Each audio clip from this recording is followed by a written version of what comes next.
రాజధాని విషయంలో కూటమి ప్రభుత్వంపై వైఎస్ఆర్సీపీ యువజన నాయకుడు గుంటి నాగేంద్ర విమర్శించారు. అమరావతిని రాజధాని కంటే కుంభకోణంగా చెప్పుకోవాల్సి వస్తోందని ఆరోపించారు. జగన్ ప్రతిపాదించిన మావిగన్ పై మాట్లాడితే కూటమి నేతలు ఎదురుదాడులకు దిగుతున్నారని అన్నారు. ఈ సమావేశంలో వైసీపీ వైద్య విభాగం అధ్యక్షుడు నాగార్జున రెడ్డి, నగర నాయకులు పాల్గొన్నారు. అమరావతి ఆంధ్రప్రదేశ్ రాజధాని అనడం కన్నా కుంభకోణాల యొక్క రాజధాని అనడం మిన్న.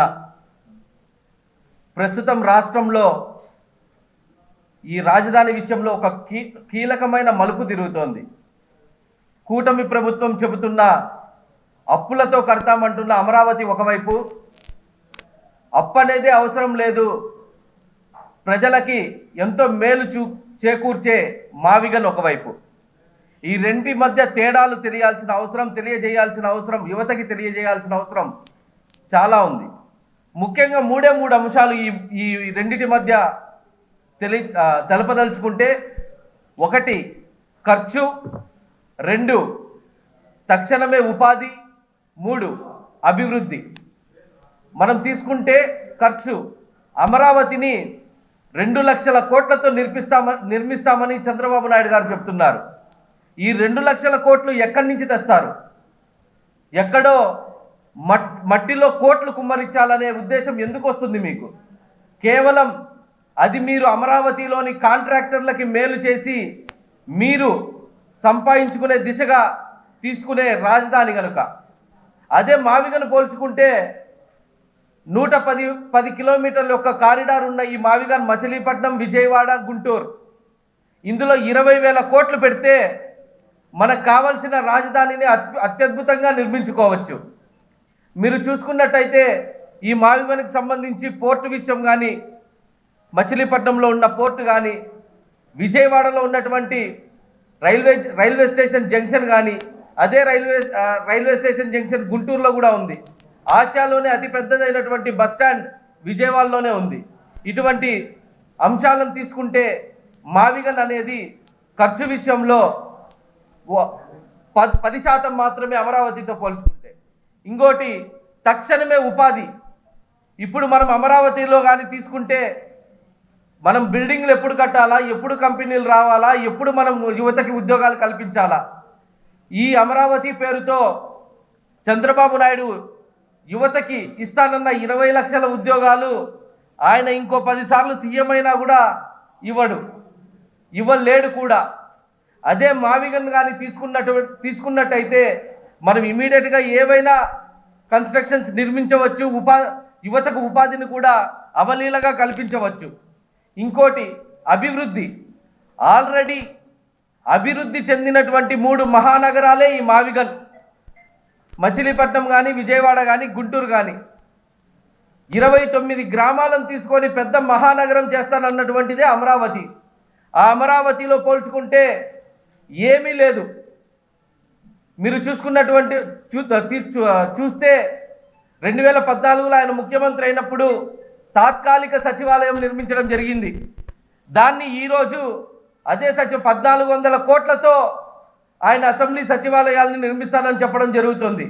అంటే 2014లో ఆయన నిర్మించినటువంటి తాత్కాలిక సచివాలయంకి ఆయన ఖర్చు పెట్టిన 500 కోట్లు మట్టిలో పోసినట్టే.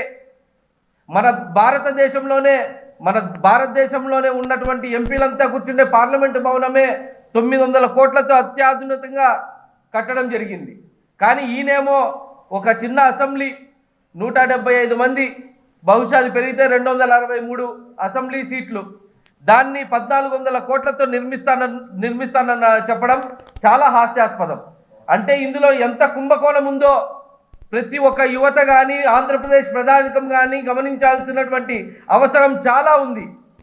వీళ్ళు ఎంతసేపు ఉన్నా అమరావతి అనేది పేపర్లో గ్రాఫిక్స్ రూపంగానే ఉంది. ఆ గ్రాఫిక్స్ నుంచి బయటికి రావాలా.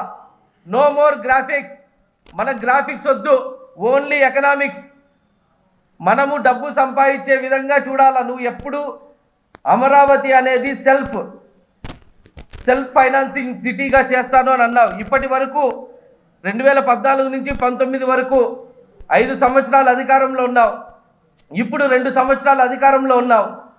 అమరావతి ద్వారా మనం ఏం సంపాదించుకున్నామో 7 సంవత్సరాల్లో నువ్వు చెప్పగలిగితే మేము నిన్ను నమ్ముతాం.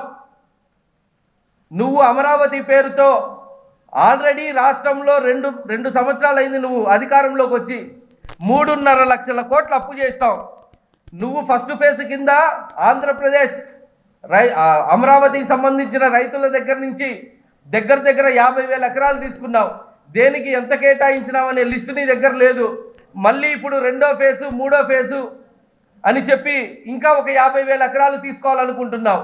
దీంట్లో 5,000 ఎకరాలతో ఎయిర్పోర్ట్ నిర్మిస్తాడంట. ఆల్రెడీ మనకి గన్నవరం 1,300 ఎకరాల్లో ఉంది. దాన్నే మనం అభివృద్ధి పరుచుకొని మనం పని జరుపుకోవచ్చు. కానీ ఆ 5,000 ఎకరాల ఎయిర్పోర్ట్లో కూడా మళ్ళీ ఒక కుంభకోణం సృష్టించవచ్చు. ఆ ఎయిర్పోర్ట్ ఎవరికైతే మనం కేటాయిస్తామో వాళ్ళ కాడి నుంచి మనము లంచాలు గుంజొచ్చు అనే ఆలోచన తప్ప మీకు కానీ మీ కుమారుకు కానీ మీ డిప్యూటీ సీఎంకు కానీ వేరే ఆలోచనే లేదు. ఆయన డిప్యూటీ సీఎం ఎక్కడున్నాడో ఏమో. మనం మావిగన్ అనే మాట ఎప్పుడైతే ప్రజల్లోకి వచ్చిందో వీళ్ళు మొదలెట్టారండి డైవర్షన్ పాలిటిక్స్. ఓ పక్క అచ్చెన్నాయుడు వస్తాడు, జగన్మోహన్ రెడ్డి మీ తండ్రి గారు మరణించినప్పుడు మీరు ఏమయ్యారని అడుగుతాడు. నువ్వు ఇప్పుడు ప్రస్తుత ఆంధ్రప్రదేశ్ యొక్క పరిస్థితి గురించి మాట్లాడయ్యా అంటే ఎప్పుడో 20 ఏళ్ల ముందు జరిగినటువంటి వ్యవహారం గురించి నువ్వు మాట్లాడతావు. నీకేమన్నా ఉందా? నువ్వు అగ్రికల్చర్ శాఖ వ్యవసాయ శాఖ మంత్రిగా ఉన్నావు. ఆ రైతులకు ఏమన్నా న్యాయం చేశావా అని నేను అడుగుతున్నా.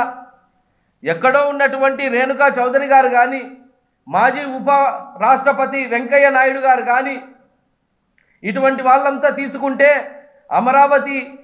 అమరావతి ఆంధ్రప్రదేశ్ రాజధాని ఉంటే మేలన్న మాటే. మీరు ఏమన్నా ఆంధ్రప్రదేశ్లో ఉన్నారా అని నేను అడుగుతున్నా. మీరుండేది ఇతర రాష్ట్రాల్లో, మా రాష్ట్రంతో మీకేం పని? ఆ కుంభకోణాల్లో మీకేమన్నా వాటా ఉందా? ఈవెన్ చీఫ్ జస్టిస్ ఆయన ఎన్వి రమణ గారు కూడా అమరావతిగా రాజధాని గురించి డిస్కషన్ పెడతాడు. ఇది ఎంతవరకు కరెక్ట్ అని నేను అడుగుతున్నా. మొన్న నారా లోకేష్ గారు మాట్లాడుతూ మావిగన్ అంటే మా అంటే మాయా, వి అంటే విధ్వంసం, గన్ అంటే గన్ కల్చర్ అని చెప్పడం జరిగింది. అమరావతి అనే బొమ్మని పేపర్లలో గ్రాఫిక్స్ రూపంలో చేస్తున్నదే మాయ. మీరు చేస్తున్నారే అదే మాయ. మీరు రాష్ట్ర ఖజానాన్ని కొల్లగొడుతున్నారు చూడండి, అదే విధ్వంసం. మీరు రెడ్ బుక్ పేరుతో రాష్ట్రంలో సృష్టిస్తున్న వైలెన్స్ ఏదైతే ఉందో అదే గన్ కల్చర్కి ప్రారంభం. మీరు మాట్లాడే మాటలు ఎంత ఘోరంగా ఉన్నాయంటే ముఖ్యమంత్రి గారు మావిగన్